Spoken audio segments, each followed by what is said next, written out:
We are continuing something that we started with the Franco-German government consultations, which continued in the summer in Toulon, now very specifically with one topic, namely the topic of digital sovereignty in Europe.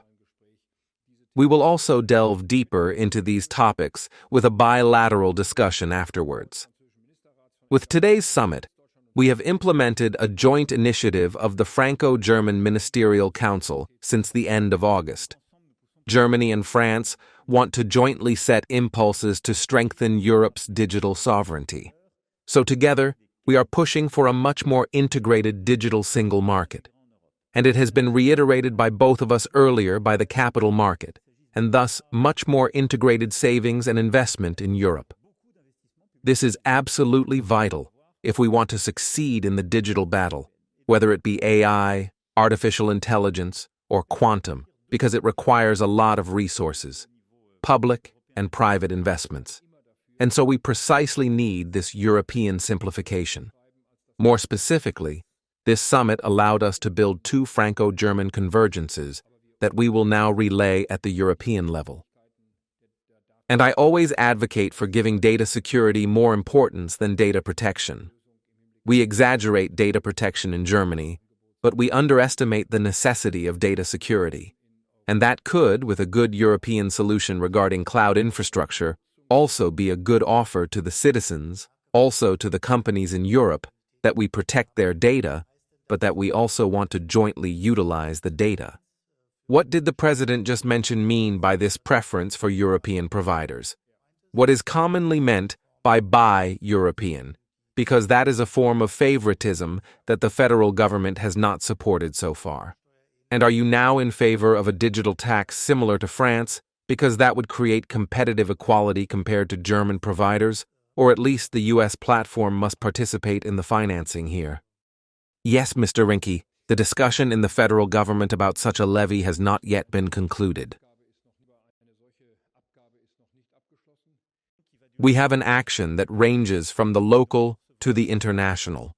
And so, for this aspect, the approach we have adopted in the fight against terrorism is the one we continue to implement, which is a local coordination by our services so that all cases are examined with the complementarity of all the resources implemented by all the administrations. We have established, with the narcotics trafficking law, a headquarters for the fight against organized crime and now a specialized prosecutor's office. Could you update us on the current situation? And if I could briefly request a reaction from both of you on the alleged attack in Poland on the railway line?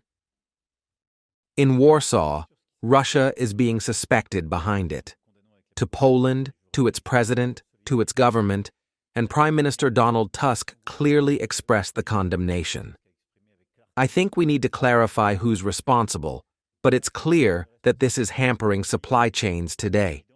And so we're in the midst of providing support, and some answers are already being given. But this reiterates the constancy that must be ours, and our support for Ukraine, of course, in every capacity.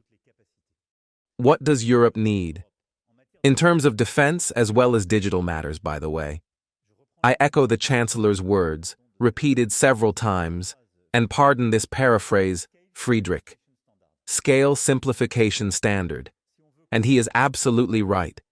If we want Europe to be stronger, more sovereign, we need to operate at scale, we must simplify, and we must have common standards. In terms of defense, we both believe in a much more integrated policy. The problem we have seen is that both of us see is that when we look at the standards in all areas, from missiles to aircraft, there are many more standards in Europe than in the United States. In this regard, the decision we made on the future battle tank and the future combat aircraft is among the most structuring decisions in terms of European standardization. So I think the political decision is good. Fendi, is it simple to implement? No, because we're asking people, industries, who are competitors for the rest of the day, to do something together. So that there are frictions doesn't surprise me. To make an assessment. But there are some indications as to in whose interest such an attack might be. And in that respect, the Polish government is probably right with its assumptions. And in this sense, it fits in. Whole series of acts of sabotage that we have repeatedly seen in recent years, even in Germany, including the incidents involving drone overflights, which are certainly also attempts at espionage, quite especially from Russia. The Russian government has partly admitted quite openly that they organize such drone overflights. I will discuss this with the Polish government again in the coming days. I will ask them if they have any further insights into where this attack comes from. But the suspicion is more likely to be confirmed than refuted. As for FCAS, we have already had a long discussion about it this year, and we agree that we want to make a joint decision by the end of the year before we then enter Phase 2 of the development of this fighter jet. Based on the decisions we made with each other, there are also different requirement profiles for the aircraft. The French Rafale has different specifications than the successor of the Eurofighter. In this respect, we will discuss this in the coming days and then make a decision on how to move to the next phase of this project.